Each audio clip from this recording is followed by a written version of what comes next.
Joining me right now in a Fox Business exclusive is former National Security Advisor, retired Lieutenant General Michael Flynn. General, it is wonderful to have you this morning. Congratulations to you. How are you doing today? I'm doing great, Maria, and thank you for having me on. And I really appreciate your staunch support and you going after this, just like some of those members of Congress and the president just highlighted. You've been great at really digging deep into what's been happening in our country. So thank you for doing that. Well, we have been seeking the truth. General, you are a decorated general. The awards that you have received from the Defense Superior Service Medal, Legion of Merit, Bronze Star Medal, Meritorious Service Medal, Joint Service Commendation Medal, Army Commendation Medal, the NATO Service Medal, the Ranger Tab, Master Parachutes Badge, Joint Staff Identification Badge. You have served our country with honor, and yet you were targeted. We have handwritten notes from Peter Strzok suggesting that Joe Biden came up with the idea to take you out over a Logan Act.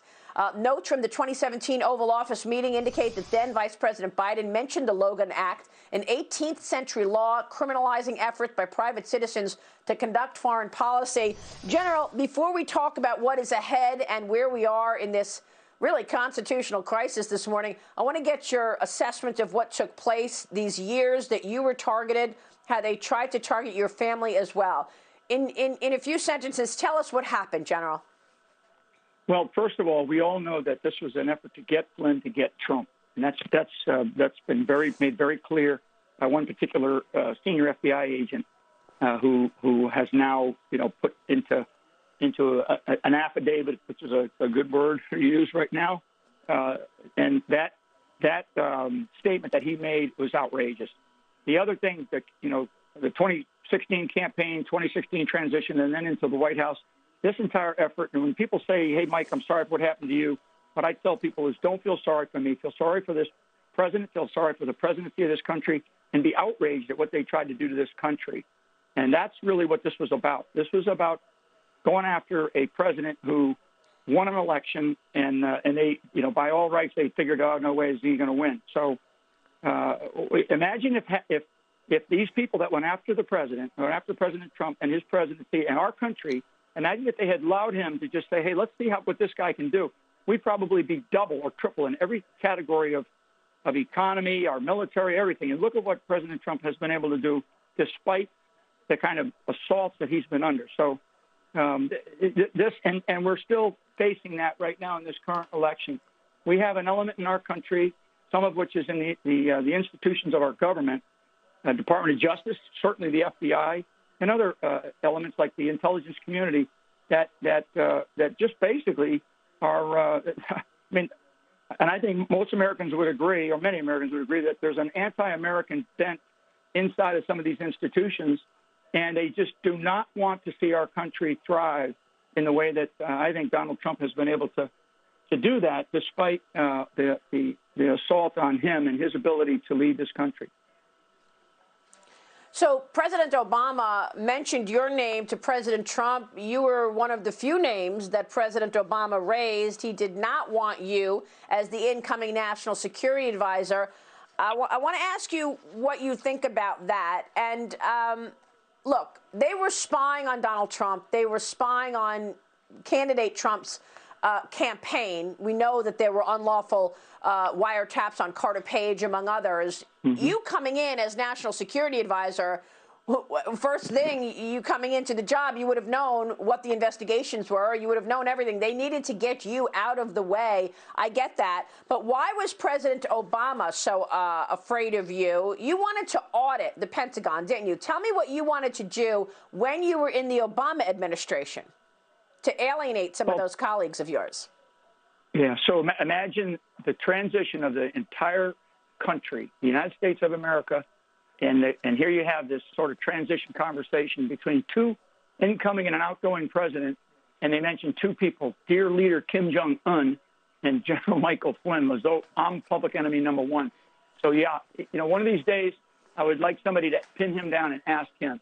And he should have been afraid of me, and he still should be afraid of me. And what I would say is that what you mentioned about auditing and digging into, reforming the Pentagon, the intelligence community, the budgets, Devin Nunes has been on top of this for a long time, and I think he's right. I think you played Jim Jordan earlier.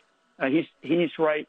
I would just say that in the going forward, because we're going to have to continue to do some real deep, thorough re-looking at how we operate as a nation within some of these institutions. The institutions don't run this country. They do not run this country. The people run this country, and they do it through their elected officials. And what has happened is we have a bureaucracy in Washington, D.C. that has gotten so bloated, so out of control. And people know me. I mean, anybody that's worked around me, they know me in all organizations I've come up in through the military. It's always been about looking at how, we can basically focus on the real true mission, which is really a constitutional mission at the end of the day, is, supporting and defending the Constitution against all enemies, foreign and domestic. It's that simple. Obama talking about me is outrageous. I will not give him any more time on your show. So thank you for asking that question. Okay.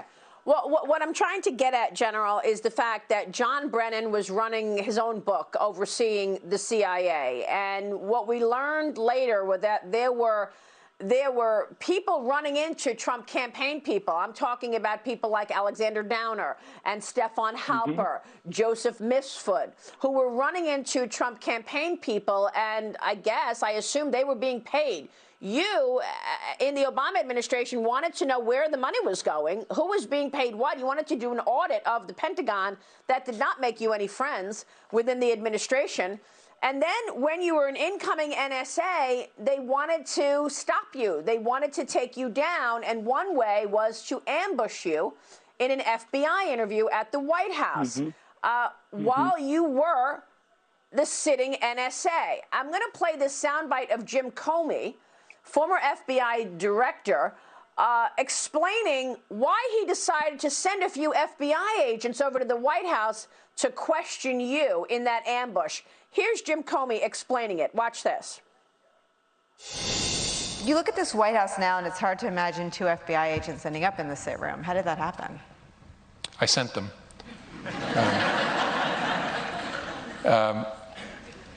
Something I probably wouldn't have done or maybe gotten away with in a more organized investigation, a more organized administration, in the George W. Bush administration, for example, or the Obama administration. And in both of those administrations, there was process. And so if the FBI wanted to send agents into the White House itself to interview a senior official, you would work through the White House counsel, and there'd be discussions and approvals and who would be there. And I thought, it's early enough, let's just send a couple guys over. Let's just send a couple of guys over to interview the National Security Advisor. Is that right, General?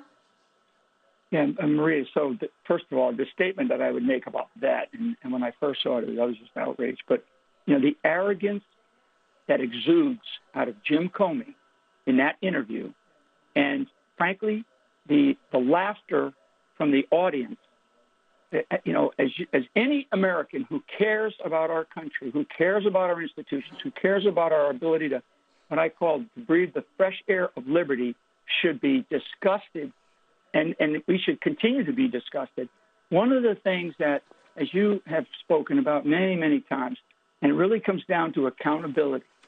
I mean, the people of this country can only wait so long for accountability, and we have the only people that have been, quote unquote, held accountable are people that seem to be around Donald Trump, and for the wrong reasons, right? So what this country is going to demand, and demands right now, and we haven't seen it out of the justice system. We certainly haven't seen it out of the judiciary, is accountability for one's actions.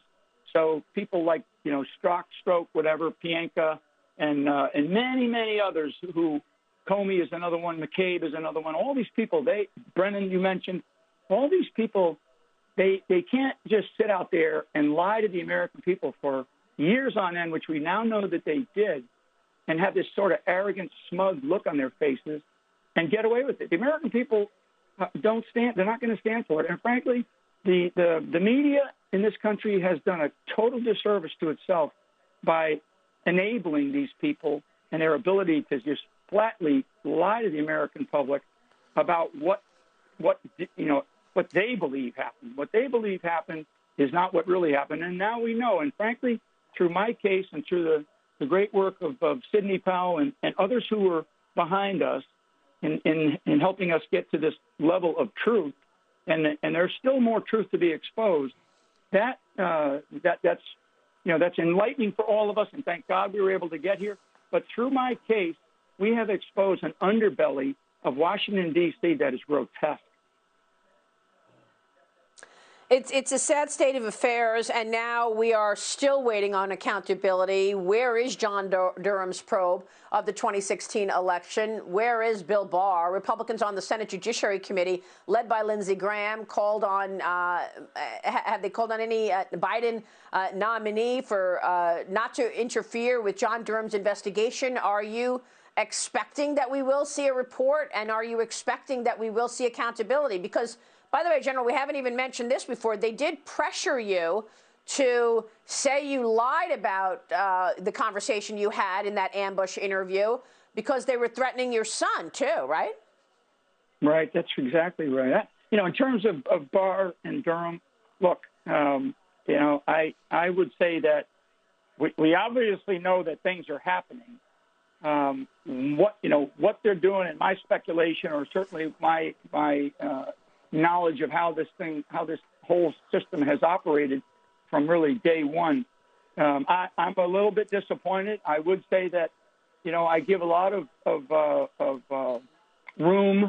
space to Bill Barr, because I think Bill Barr has he's certainly had to deal with a swampy Department of Justice, and that's very clear. There's elements inside of the Department of Justice that, my goodness, Durham. I don't know. I know that the American people are sick and tired of waiting. People are sick and tired of waiting. We know because it's been laid out in spades by certainly members of Congress, Devin Nunes being one of them, and others, and in terms of crimes committed. So people just want to make sure that our government is also taking care of itself in terms of accountability, and that's not the case. Yep. And the Durham, situation is just a big part of that right now, and people are tired of it. Well, Senator Ron Johnson has been investigating the wrongdoing, and he noted 125 leaks in the first 126 days of President Trump's when he was first inaugurated. The transition from Obama to Trump could not have been worse. They really set him up. But I